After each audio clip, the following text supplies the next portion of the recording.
k'e bɛ faso fɛ e tɛ taabɔ daga kɔrɔ kuma si o min faso kanu ye. Alors on va se kuyate bi kɔni an b'a ye k'a fɔ ko ɲɔ ka ca ugu la kelen-kelenna bɛɛ kan ka se ka jɛmukan kelen yɛrɛ kun bɔ min ye Modibo ka tɛɲani hakililajigin bɛna kɛ o la kalanbolo min kan ka sɔrɔ o kɔnɔna la yanni o cɛ Honorable Sidiki Kuyate an b'a ye k'a fɔ ko waati tɛmɛna wulikajɔba kɛra jamana in kɔnɔna la min bɛ tali kɛ an b'a fɔ ko professeur Burulayi Samake ale ni Aminata Diallo u tun ye ɲɔgɔn sɔrɔ dugukolo ko sama dɔ la a kɛra sababu ye an ka dɔgɔtɔrɔsobaw yɛrɛ kunbalan tun bɛna don olu ka baara yɛrɛ taɲɛw la wagati kɔnɔna la an nana ye a kiriko nana ka na sigi i tun ye jakasiri i tun ye ɲɛfɔli caman kɛ k'a fɔ ko in kan ka filɛ ni hakili ye ka sababuya kɛ kuma dɔ la baaraw taaboloyaw la kiri yɛrɛ boli sira fɛ gɛlɛya bi don sira dɔw fɛ kiri yɛrɛ boli cogoya la an y'a ye k'a fɔ ko min ye a kiri kɔni sigira mun ye community tribunal ma olu ko ko olu tɛ se ka u da don nin kiri in na jaabi min bɔra ko ka sababuya kɛ dugukolo min bɛ yen nɔ k'o bɛ Welesebugu fɛ k'o tɛ commune susi la min fana ye ka na tuguni k'a fɔ ko maa min bɛ yen nɔ ni jalaki binnen don kan k'o ye Kalabankura ka ye n'i ye Kalabankura ta an ka sigi cogoya in na sisan Kalabankura fana tɛ commune sisi fɛ Honorable Sidiki Kuyate yalima na don min na i bɛ ɲɛfɔli in kɛ i hakili tun ye nin bɛɛ ye ka nin fɔ wa ou bien nin nasira ninnu fɛ maa bɛ se ka hakili bɛ se ka jɔ mun de kan a kan ka se ka maaw hakili lasigi walima na minɛcogo dɔ man ka sɔrɔ a la. Subi tɛ ko man to direct dɔ ou bien indirect dɔ. Ok. Subi an bɛ segin ka kiri tigɛlamɔgɔw fɔ. Minnu bɛ hami diɲɛ don o don kiri tacogo ɲuman na. Tabarikala. O de kama ni kuma an kan ka foli ti ɲɛsin bɛɛ lajɛlen ma. Mais k'a ɲini mɔgɔw fɛ minnu mago t'a la u k'u mago jɔ kiri tacogo ɲuman na o de bɛ jamana nafa o de bɛ jamana kɔnɔdenw fana nafa. Sibi ye diɲɛlatigɛ ko ye jateminɛ de ye diɲɛlatigɛ ko ye tɔgɔmaseere de ye jateminɛ dɔ kɛ dɔrɔn mɔgɔ jumɛn ni e y'o dɔn san 5 ka kɔn san 10 ka kɔn minnu wulila k'a fɔ ko fo yɛlɛma ka kɛ Mali kɔnɔ i n'a fɔ an bɛ se ka sogo a la cogo min na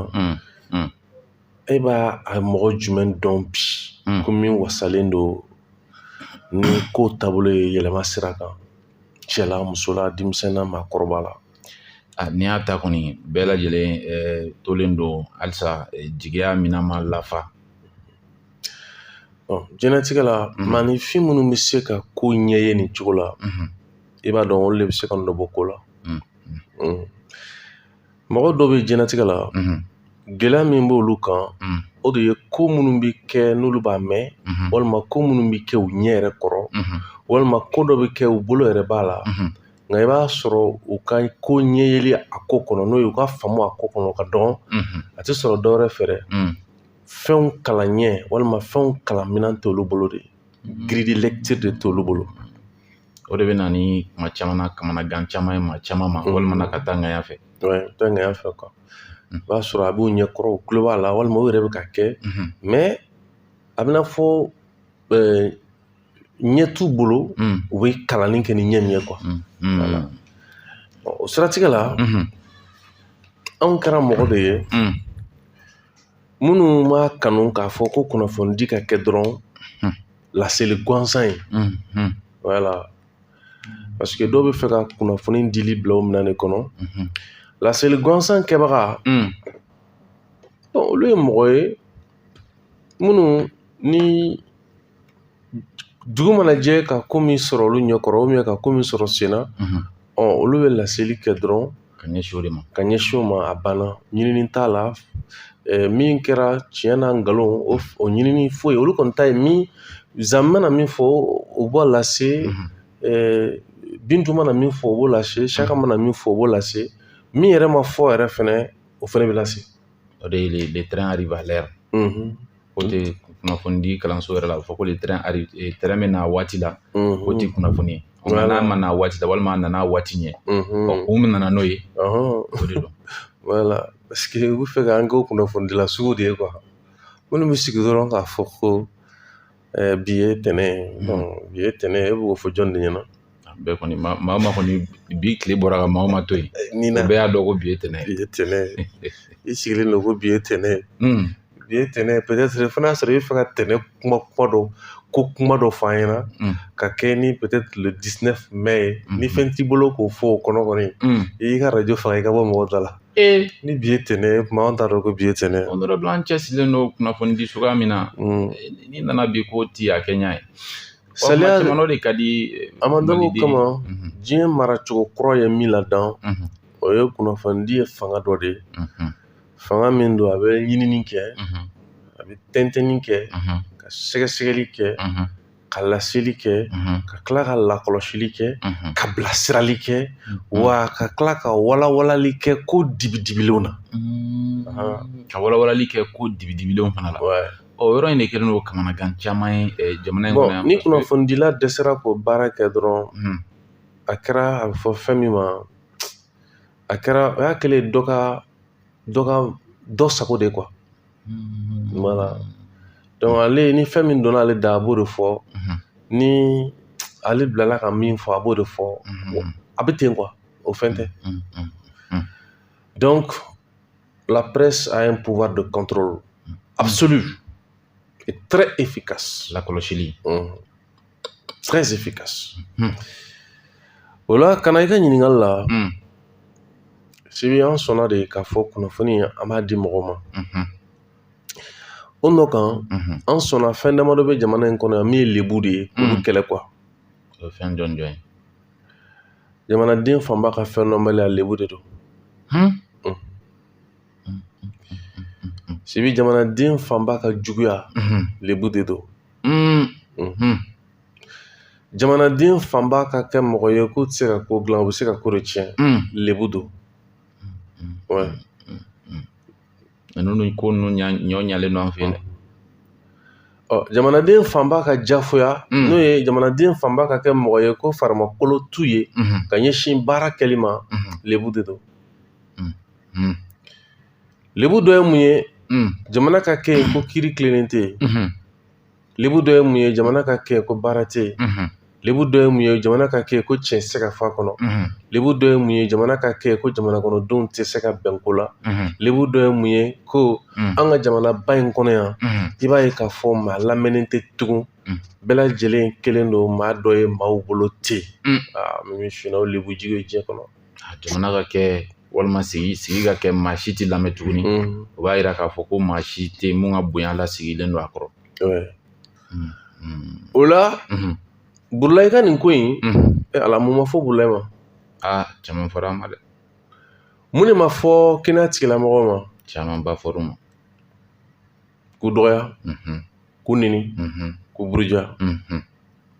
maintenant kiri jaabi kelen nin ye fanenibagaw ni banenibagaw bɛ min an ka ŋun ɲini minnu kun y'u danbe ka taa k'u bɛna faso janfa de k'u bɛna bawuli kɛ jamana kɔnɔ k'u bɛna nin kɛ u bɛna nin kɛ u bɛ min u bɛ yen mais u tɛ kuma nin na parce que u tɛ tiɲɛ fɛ awɔ Amidu fo mɔgɔw ka sɔn nin ma de quoi ko nin jamana in den fanba mɔgɔ foyi tɛ tiɲɛ na o de kama ni jamana in den fanba b'a dɔn mun na jamana in bɛ tan o de kama n'i ko k'i b'a bɔ tan i b'u sɔrɔ i ɲɛ ye u tɛ sɔn u tɛ sɔn dɛ u tɛ baara nɔgɔya i bolo non jamais parce que olu yɛrɛ ka danbe olu yɛrɛ bolo danbe in ye juguya in ne ye an danbe ye an ka to kɔ ko sen tonto u b'a faamu ten de olu b'u yɛrɛ ye jamana na ten de o siratigɛ la i bɔra ka kuma min fɔ sisan an ye nin jɔyɔrɔ de kɛ quoi a don ne ma dɔ ka lase kun ye mun ye k'an ka to yen ko kiiri tigilamɔgɔw ka baara kɛ e bɛ k'o fɔ jɔn de ɲɛna syndicat wa journaliste de parce que syndicat fana b'a ka syndicat baara la journaliste b'a ka journaliste baara la bɛɛ b'i ka baara la ale min tɛ fɛn na ale bɛ k'a fɔ a yɛrɛ de sange tu sais que k'a bɛ fɔ nin de ma ko bon e b'a dɔn e ma ye e ka taa page kama n'i y'a bila ko an bɛna yan nɔ dɔw bɛ kɔnɔ ko hop cɛ ko an bɛ nin lamɛn bi parce que mɔgɔ camanba b'a kɛ voilà parce que ko i bɛna fɛn dɔ faamu sɔrɔ i kun ma miiri min na quoi voilà e bɛ k'a fɔ jɔn nin ɲɛna ko k'a to yen ko justice ka baara kɛ o kɔni ye ɲininkali ye dɛ syndicat syndicat kɔni b'u ka baara la wa avocat wa hakɛw la avocat kɔni tɛ journaliste wa olu tɛ olu bɛ ka kunnafoni de di ale min tɛ fɛn na ale bɛ k'a fɔ a yɛrɛ de sa bon finalement mais pourtant i bɛ nin kumaw de mɛn et puis mɔgɔ bɛ sɔn a ma fɛnɛ quoi mais kuma yɛrɛ min ye parce que ni kuma yɛrɛ fɔra ne bɛ nin jateminɛ kɛ kuma la de quoi a bɛ danbe ka taa mun de ma ni ne ma fɛn sɔrɔ yen dɔrɔn ne b'a fɔ ko nin kuma lankolon de kɔrɔ t'a la a sigiyɔrɔ ye jumɛn ye e min bɛ k'a fɔ ko ka kunnafoni dila ko ka juge to yen kiiri to a k'a ka baara kɛ e bɛ k'a fɔ jɔn de le détenu Burulaya Burulaya kɔni tɛ bon e ka kuma fɔ a tɛ ka sigira justice laban kɔni o y'ale fanga bannen fo kiiri don sa bon mais e bɛ k'a fɔ jɔn ye ka kuma dɔrɔn a tɛ ka fɔ maa si ye bon an siranna dɔ ye k'a fɔ nin ko in k'a lajɛ ji ɲɛma jɔlen na fɛn damadɔ yera nin ko in kɔnɔ o jumɛn ye bolila min kun minɛna k'a datugu dɔw ka ye la olu m'a dɔn ni sonyɛli ye u m'a dɔn ni yuguyugu ye u m'a dɔn ni namara ye wa fɛn min ni a minɛnaw nɔ kan a yɛrɛ kelen tɔgɔla ko yɛrɛ tɛ syndicat ka ko ladɛnnen don c'est comme n'a fɔ presse bɛ ka mutuelle min kɛ pour que ka sɔnɔgɔya don ni mɔgɔ min ye gɛlɛya sɔrɔ o sira fɛ e bɛ se k'o bɔ presse kan e bɛ se k'o bɔ kunnafonidilaw ka minɛn kɔnɔ cogo di ni ko wɛrɛ ɲinitɔ tɛ ni ko wɛrɛ ɲinitɔ tɛ mɔgɔ a ka duguma ko tɛ ko fo u ka tɔgɔtɔgɔli tɔn ka ko la ɲinini ni don ale ye kasara sɔrɔ o nɔ kan k'olu da man ka don o la ko parce que ko dugukolo ko don ko kɛnɛya ko tɛ e kuma e bɛ ka kɛnɛya ko ye mun ye sisan nin yɔrɔ la kɛnɛya ko kuma jumɛn bɛ yan on parle de syndicat i m'a ye ko adamadenw dɛsɛra ka fɛnw bɔ ɲɔgɔn na quoi c'est pourquoi n'i tɛ fɛn dɔn dɔrɔn i bɛ kɛ tiɲɛnikɛla de ko mun nana ye dugukolo min n'a ko fɔlen don a bɛ commune 6 de fɛ yan tribunal ko k'a t'olu ka hukumu kɔnɔ Burulayi min n'a nɛnnen don ale bɛ yen yan ale bɛ Kalabankura donc o bɛ Kati fɛ yan e ma a b'a ni mɔgɔ min ɲɔgɔn cɛ o bɛ fa ɲɔgɔn ah bon jaabi la ma kunnafoni sɔrɔ ka ɲɛsin o ma donc jaabi kafili kɛra min ye ko nin ko in min filɛ parce que an y'a fɔ yan n'an ko cogo dɔn sɛbɛn ko de don Burulayi tɛ maa gansan ye n'a fɔra ko maa gansan tɛ o kɔrɔ tɛ ko c'est-à-dire o kɔrɔ maa yeleke tɛ k'a fɔ ko maa min bɛ se ka sɔn ka boli ka bɔ a ka baara n'a ka denbaya kɔrɔ nin ko in kun kan a bɛ jɔyɔrɔ min na n'i bolila kɔni i y'a k'i yɛrɛ la a bɛ sɔn donc n'a tɛ sɔn sɛbɛn ko de don est-ce que an tɛ jateminɛ kɛ an ka to yen ni kiiri nana fɛsɛfɛsɛli kɛ kiiri ka fɛsɛfɛsɛli kɔfɛ ni min jɔra k'a ka minɛnw mara a dɔrɔn n'a kɛ datuguli ye a dɔ la bi kun bɛ se k'a sɔrɔ kaso la dɛ ni wulikajɔ in kun ma kɛ o ka se ka na nisɔnɔgɔya la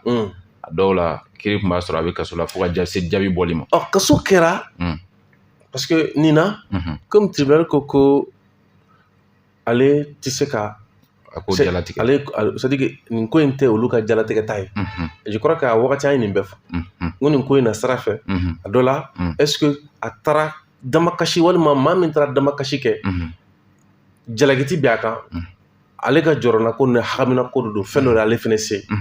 a b'a ka jo fɛ mais kiiri tigilamɔgɔw minnu bɛ yen est-ce que sɛgɛsɛgɛli kɛra k'a dɔn n'a sɔrɔ nin ko in bɛ se ka lajalatigɛ olu ka kiiri bon kɔnɔ wa n'o ma kɛ ni denbatigi magotigi ni jɔyɔrɔtigi ma falen surtout syndicat ko o tigilamɔgɔ minɛ k'a bila yen a dɔ la est-ce que an tɛna an sigi kɛnɛ dɔ ka kɛnɛ min ni jamana ka bɔ t'a la o kɛra an jɔrɔna ko de mais minnu kan mɛn k'olu bɛ jamana ko de la olu bɛ k'a suruku quoi c'est-à-dire olu bɛ ka taa suruku olu kɔni ka bon o faso kɔnɔ o faso ye mun ye k'e bɛ faso fɛ e tɛ taa bɔ daga kɔrɔ kuma si o mun faso kanu ye i ka faso kanu kan ka basigi de laɲini ka na faso kɔnɔ nka n'i yɛrɛ ta ye ka bawuli la na waati bɛɛ a ma kan ka bara de fer c'est pourquoi n k'i ma a wagati dɔw nana fɔ ko dɔgɔtɔrɔw y'u muscle yira c'est-à-dire n ayi o tɛ mɔgɔ ni kiiri tigilamɔgɔ cɛ dɛ ayi kiiri ko mana taa ɲa o ɲa ma i mana diɲɛlatigɛ fɛn o fɛn kɛ a bɛ tila ka kiiri tigilamɔgɔ juge ka jɛ de ɲini kana siga la dɛ a ka jɛ de bɛ ɲini ils sont au-dessus de la mêlée ne bɛ fɛ ka mɔgɔ k'a faamu quoi ko jamana ye maa damadɔ de ta ye o maa damadɔ la juges b'o la kiiritigɛlamɔgɔw b'o la olu de ta don juge kelen ka mandat président joli bɛ se ka na ka taa un juge qui a fait une carrière de 36 ans ou de 40 ans président caman président naani de bɛ na ka san 10 kɛ ka taa n'o ye tantan kɛ n'o y'a kɛra 5 ni 10 ni fɛn donc président joli ka ca mais le juge ale bɛ yen mana ko t'a la fɛn de bɛ se ka bɔ yen min ye fili dɔ ye walima fɛn de bɛ se ka bɔ yen min ye kɔrɔ ye n'o ye baarabila kɔrɔ ye a bɛ f'o ma ko retraite olu de ta ye jamana ye ne ko n'olu sɔnna k'u jɔ c'est à dire que Amidu bɛ c'était Amidu ye quoi c'était Yakuba Mamutu ye c'est foyi t'o ye n'a ye Yakuba Mamutu ja ka taa assemblée kɔnɔ n'a taara assemblée kɔnɔ diɲɛ don o don a ka parti falen diɲɛ mun i bɛ ko falen a bɛ n'a fɔ ni jɛgɛ bɛ k'i nɔn ji la juge sigilen don yen ale kɔni bɛ yen juge kɔni ale b'a nɔ la a tɛ taa a tɛ maa ci sisan nin ko nana laban k'a fɔ k'a bɛ se k'a lajɛ kiiri bon wɛrɛ la mais ko nin tɛ commune 6 ka kiiri tigɛta ye an tɛ tɛgɛrɛ fɔ syndicat ni juge kun magistraw kiiri tigɛlamɔgɔw ne bɛ fɛ kiiri ka faamu ta ne c'est à dire a kiiri kana miiri ko k'a tɛ fili quoi kiiri k'a miiri ko a bɛ fili wa ko n'a filila n'o ye procureur ye ko procureur wɛrɛ dɔ bɛ se k'a lakile ko ni kiiri tigɛbaga n'an bɛ wele ko juge o siège ko n'a filila ko juge dɔ fana bɛ se k'o filila kilen quoi o de y'a tiɲɛ ye n'an taara ten dɔrɔn adamaden baara don adamaden baara dɔrɔn tuma dɔ la i bɛ fɛn dɔ kɛ fɛn dɔ ye k'a sɔrɔ o tɛ k'a sɔrɔ a ma dabɔ ni ŋaniya juguya yɛrɛ ye donc sisan nin ye kiiri yɛrɛ ka conflit ye nin ye kiiri yɛrɛ ye min sɔrɔ k'o lakuru k'o bila mais ka taa sɔrɔ dugukoloko bɛ maa min bolo olu yɛrɛ fana kun wulila ka nin ko in yɛrɛ dalakuru yanni nin fana cɛ o kɛra bon sisan contentieux préfecture de Kɛsi la ale bɔra ka laseli kɛ k'a jira k'a fɔ ko sɛbɛnfura ninnu tacogoya la ko fili ye olu de sɔrɔ maintenant nin ko in ladala cogo min na pour que k'a dɔn ko anw caman bɛ kunnafoni di la ko minnu b'an lamɛn k'u bonya t'an yɔrɔ wa ko hali minnu fana b'an lamɛn a dɔw fana mago tɛ bonya la koyi maa maa mago tɛ k'i lamɛn ni k'a fɔ k'i bɛ ka tiɲɛ de fɔ a tigi mago tɛ kana a tigi mago tɛ bonya de la maa maa bɛ yen ko a b'i lamɛn mais ale mago tɛ tunya la ayi a b'i kunna k'a fɔ k'ale mago fana tɛ bonya la dɛ kunnafoni di sariya ye kunnafonidila ka tiɲɛ fɔ de ye tiɲɛ fɔ min bɛ tali kɛ ka bonya jɔ i lamɛnjɛkulu ye parce que n'i bɛ maa min bonya i bɛ tiɲɛ de fɔ a ye n'a fɔra de ko dire la vérité ou respecter la vérité quelles que soient les conséquences sur lui-même et c'est en raison du droit que le public a de connaître la vérité ne m'a fɔ o de kama ne ni Amidu ni maa caman tɛ ɲɔgɔn faamu min na mɔgɔw b'u ta de fɔ voilà mɔgɔw b'u ta de fɔ ta tɛ ne la min ɲinina k'o dɔn ne b'o de fɔ o lɔnni o bɔra Sibi yɔrɔ o bɔra Yakuba yɔrɔ o bɔra Saksi yɔrɔ o bɔra maa min yɔrɔ ne b'a fɔ de karisa de ko ten ne ta t'a la voilà ne ta ye min y'a la ɲinini kɔfɛ k'a lase nin ye sariyaw de ye minnu sɛbɛnna kunnafoni di domaine kɔnɔ mais bi lamɛnbaga caman de b'a kanu k'i ka nkalon tigɛ u ye quoi nin ko in ɲɔgɔn ɲɛlen don bi dɛ voilà un peu bon bi nin ko in bilala nin yɔrɔ la caman tun bɛ ka nin kuma in fɔ mais munna u ma nin fɔ jama ye ko bon vraiment wulikajɔ tun kɛra nin ko min nɔ kan a ko in a labanna tan de munna ma fɔ ne y'a mɛn maa o maa da o tun ye maa ye maa minnu ko syndicat b'u jo fɛ ne y'a ye a ka ca m'a fɔ ko mɔgɔ dɔ ninnu ma di nka ne ye min ye o ye maa minnu tun b'a la k'a fɔ ko syndicat b'u jo fɛ wulikajɔ in kɔnɔna la sɔrɔ n y'a ci lase dɔ bɛ yen nɔ ale ye u dɔ ɲininka an k'a tigi ma sɔrɔ n ko ko in jaabi kɛra tan ninnu tun y'a fɔ e fɛ yen nin cogoya in na n tɛ t'u fɛ yen nɔ n ko jaabi kɛra mun ye k'o fana kɔma segin kɛ an ye o t'anw fɛ an t'o kɛ an ko k'a ma n k'a k'u wele n'u banna o don n'u sɔnna fana u ka n'a ɲɛfɔ k'a fɔ wala a filɛ nin cogo in na Sibi o de y'an ka bi kuma ye ka kɛ ni wagati cogo ye wagati t'an bolo wagati tɛ yen quoi an ka taa ɲɛfɛ.